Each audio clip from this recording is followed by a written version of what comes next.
Chuck E. Cheese's, known as a place where a kid can be a kid, isn't as innocent as people make it out to be.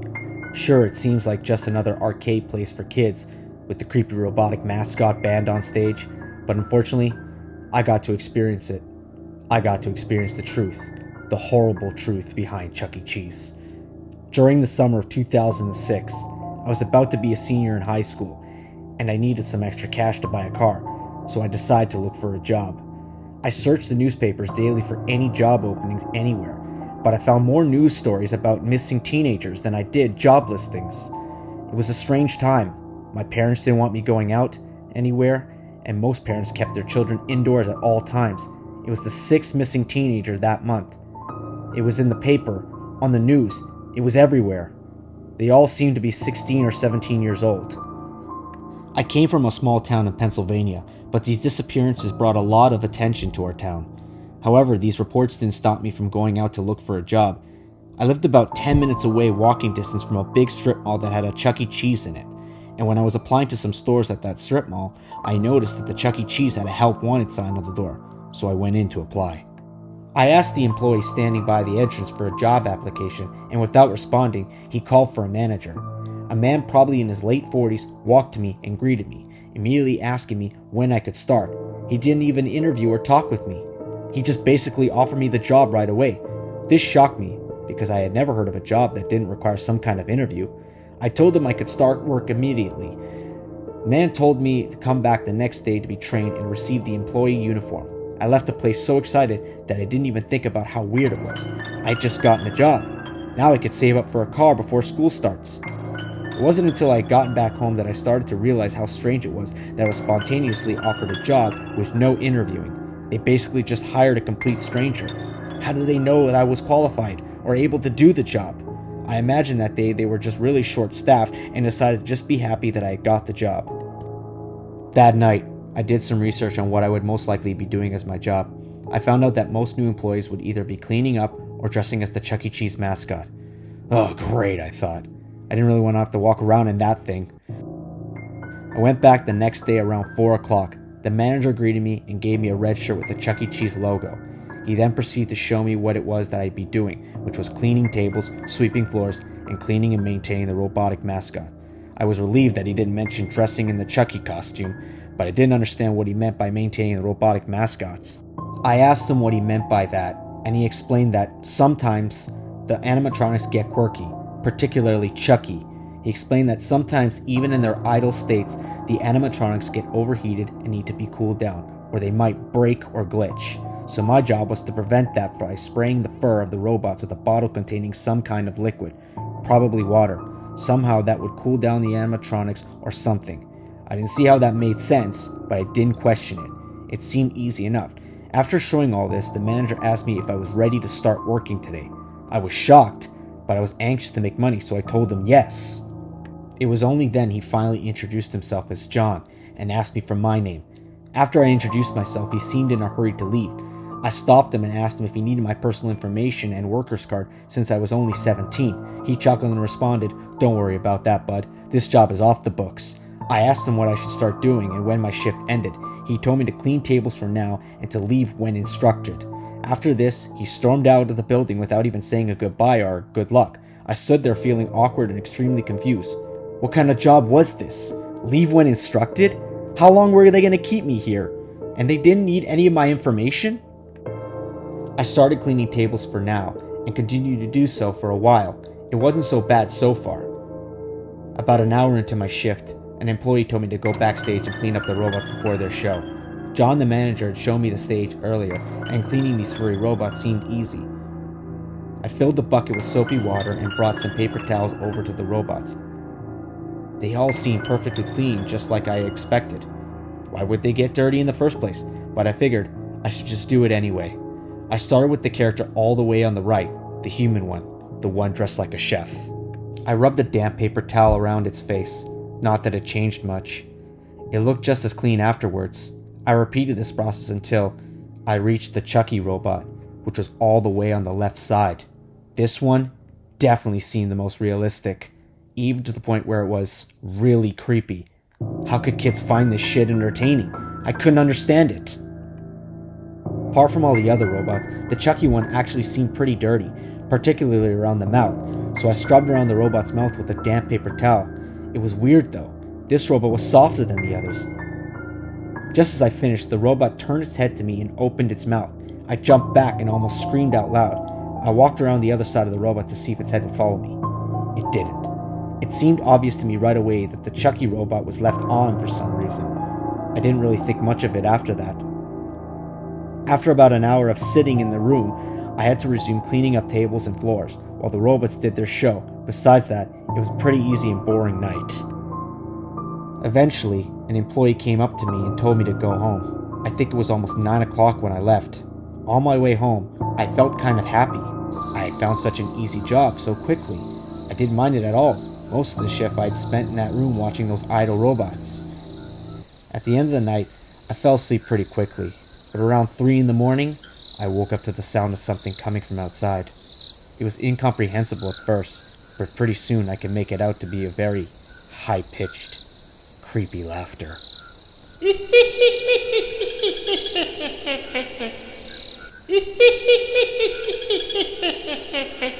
We lived on a really quiet road, and hardly ever was there somebody walking past our house.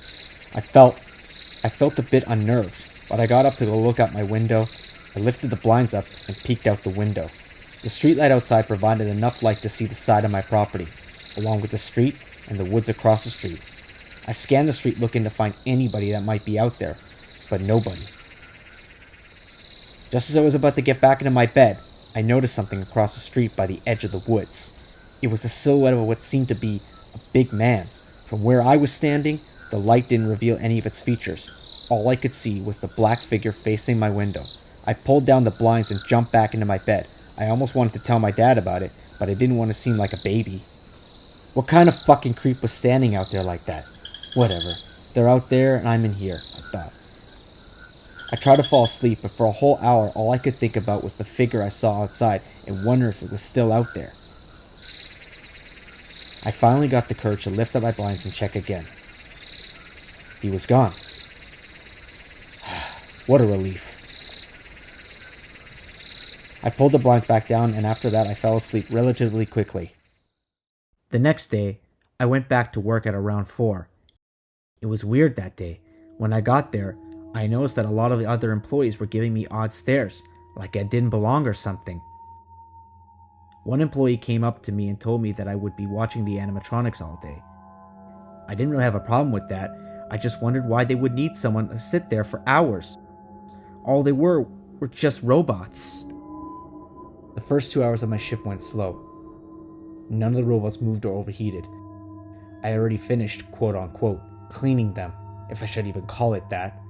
I didn't have anything to do. I made a note to myself to bring some magazines or something to keep myself entertained the next day. There was no animatronic show that night. I guess they mainly did those for the little kids' birthday parties. I guess that's why they were all motionless that night. Anyway, sitting around these robots for hours with nothing to do, it gave me time to observe some things, like how the curtains were covered by some electronically moving wall, and how 2 of the robots that were sitting down still managed to be the same height as the other robots that were standing up. I found them all to be creepy, but I found the Chucky robot to be the creepiest. I've never seen an animatronic that looked so real. It genuinely looked like some giant mouse or rat. As stupid as that sounds, the way it was just facing the curtains with a creepy smile on its face, it made me a bit uneasy. Before I could examine it anymore, one of my superiors came behind the stage and told me to take my lunch break. I asked her what the point of my job was and pointed out I hadn't done anything. Her response was, "Your job is more than meets the eye." What? What are you? Before I could finish my sentence, she walked away. This beyond confused me, and I just thought the girl was just a straight up weirdo. Why would I have a reason to think otherwise? During my half-hour lunch, I got a 50% discount on all the food from the place, which was nice. While I was eating, another employee, probably in his early 20s, walked up to me and looked very spooked, said, "Get out of here while you still can." Before I could respond, he walked quickly to the exit of the building before disappearing for me never to see him again. Wow, there's sure a lot of creeps working here, I thought to myself.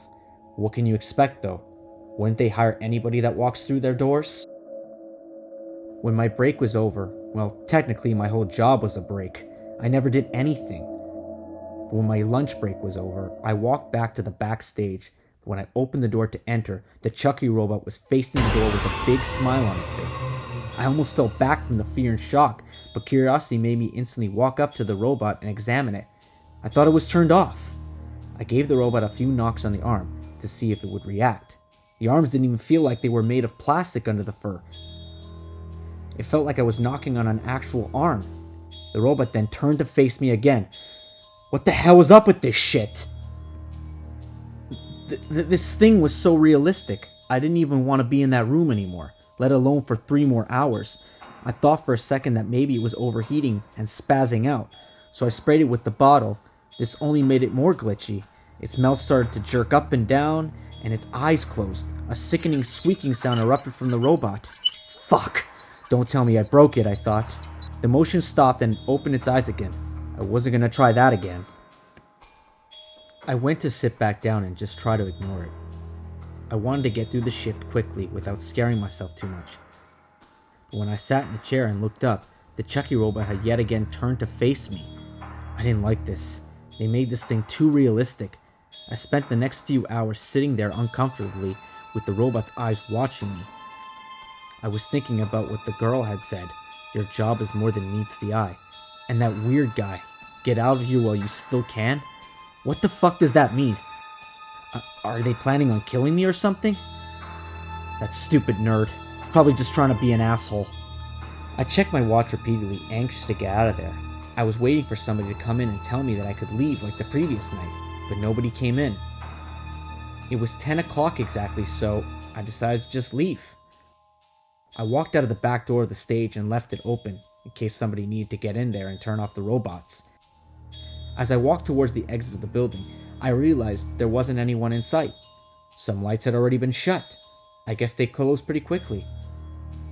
I was sure there was a manager somewhere, closing up, so I felt it safe to leave. During my walk home, I reflected on the whole situation, how fast I was hired, how weird my job is, all the stares from the other employees, and the strange comments people are making about me.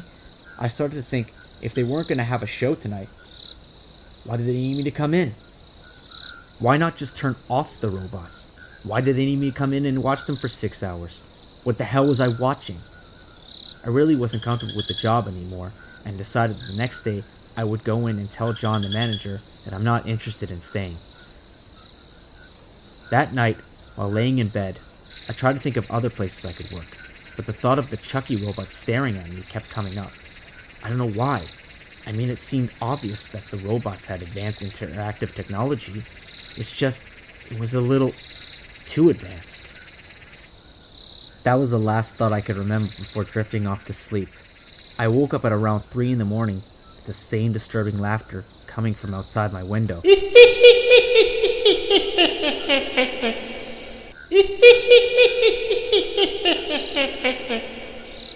This time, it was closer.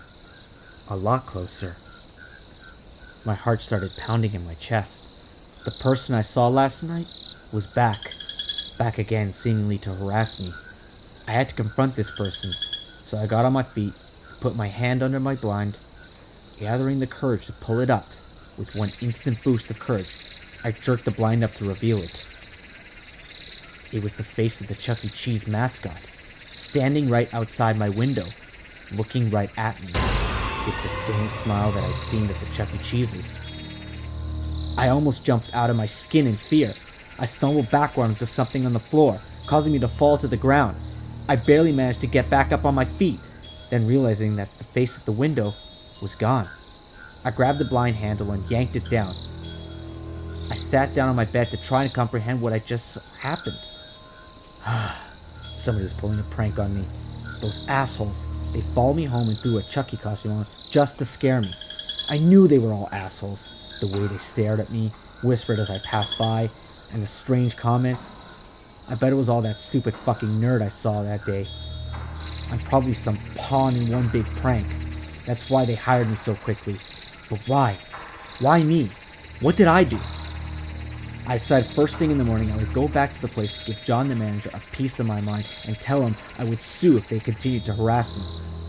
That night, I had trouble falling asleep after that. It was probably hours before I had actually managed to fall back asleep, only to wake up early the next morning. I took a quick shower, skipped breakfast, and stormed out the front door, walking back to the Chuck E. Cheese's. When I arrived there were 3 cop cars parked outside, along with crime scene tape covering the entrance to the place. What the hell is going on here, I thought. I asked the police officer what happened, and he told me that one of the animatronic characters had been stolen from the place the previous night.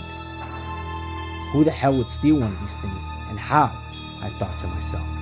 It sure didn't seem like a crime scene to me. It just seemed flat out ridiculous. This whole situation, ever since I started this job, something has been going on. Something's not right with this place. But I did not want to get to the bottom of it. I just wanted to get away from it. I walked back home and looked up this particular Chuck E. Cheese on Google. Conveniently, there was a phone number for the manager. Only it didn't say John. It was some man named George Mayhew. I thought, that was strange, but I called the number anyway. Voicemail. I left a message stating what was on my mind and hung up. I hoped that would end that. Then I realized, fuck! I still have to get paid. I put myself in a really awkward position now, since I still had to go back and collect my payment. Ugh, whatever. I'll do it tomorrow, I told myself. Besides all of that, the rest of the day went slow and normal. It wasn't until night that I found out my dad was working the night shift.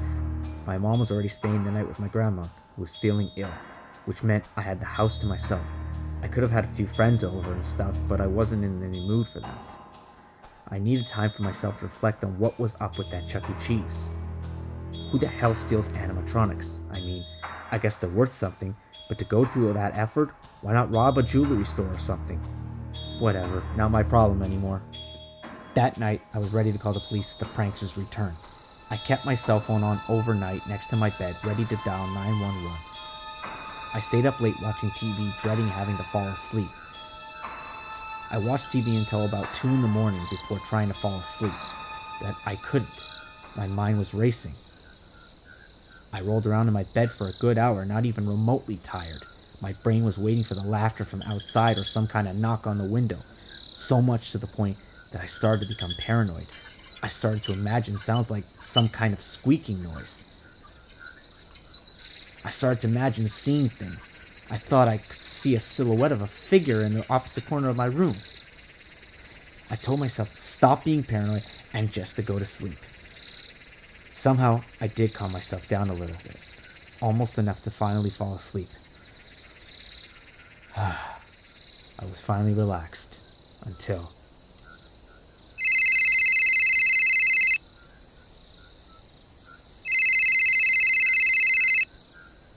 What the fuck? Who the hell is calling this late at night? I checked the caller ID. It said unknown number. To hell, like I was gonna answer that. I put my cell phone back on the desk and rolled back onto my side. I was so close to falling asleep, and now I was wide awake again. I knew it was probably about a minute or two later when I heard the voicemail tone go off on my phone. The caller had left a message. I truthfully did not want to listen to it. I told myself to listen to it first thing in the morning. But then, a sickening thought came up to the call was to inform me bad news of my ill grandmother. I snatched the phone and flipped it open and pressed the button to listen to the voicemail. I heard an oh so familiar voice. It was John, the manager from Chuck E. Cheese. I'm sorry. Truly, this is nothing personal. You have to understand, we needed you. We needed someone. He's getting hungry. It needs to eat or else. Listen to me. Listen to me when I tell you. Your sacrifice will not be forgotten. Understand that we only did this to save humanity. We can't kill it. Our attempts only anger it. If we don't feed it, oh God. We never planned on it escaping. We needed it to consume only in the room backstage. Oh God. I'm so sorry. What the fuck was that? What? This joke has gone far enough. This is completely fucking insane. I have to call the police. I jumped out of my bed and turned on my lamp, anxious to call the police. I dialed 911 and raised the phone to my ear. It's only then that I see it. It was the creature, the rat. It was Chucky, standing in the corner of my room, smiling at me. I heard the 911 operator on the other end, but the phone was already on the ground by that time. I felt my stomach churning inside, my hands still to my ears if I was still holding my phone. I couldn't move. The creature opened its mouth wider than any creature could. It started to slowly move toward me. I was trapped. The only way out was through the window. I pulled up the blind and then pulled up my window. I looked behind me. The creature was just a few feet away from me at that point. I jumped out of my window and ran as far away as possible. A few hours later, I walked back to my house, remembering that I had dialed 911, so I expected some cops to be there. I was right. My dad's car was in the driveway too. I explained to them that a man wearing a Chuck E. Cheese costume with a knife broke into the house and he trapped me in my room, so I had to jump out of my window. I explained to them that I had just started working at the Chuck E. Cheese nearby and that everything was weird from the start there. They assured me that the place would be investigated, and after a few questions, they were on their way. They did send another patrol car to watch the house for the night. The next day, police were investigating the building and made a gruesome discovery. In a hidden room near the back of the place were the dead corpses of 5 teenagers. All were barely identified as the teenagers reported missing in the news. The place was shut down, but nothing was ever heard from John the manager, or whatever his real name is. After that, the creature never returned to my house. I knew something was off with that place from the start. Of course, I had to improvise a bit with my story. I couldn't tell the police that a giant mouse was trying to eat me. But what kills me the most is knowing that the creature is still out there somewhere. And every so often, I wake up in the night and just barely, I think I can make out the sound of high-pitched laughter coming from the woods. Well, I've never told this story to anyone before. Now you know the horrors that go on at Chuck E. Cheese's. And if you're lucky enough to ever find yourself stuck in one in the future, just remember, that animatronic mouse you see on stage may be more than meets the eye.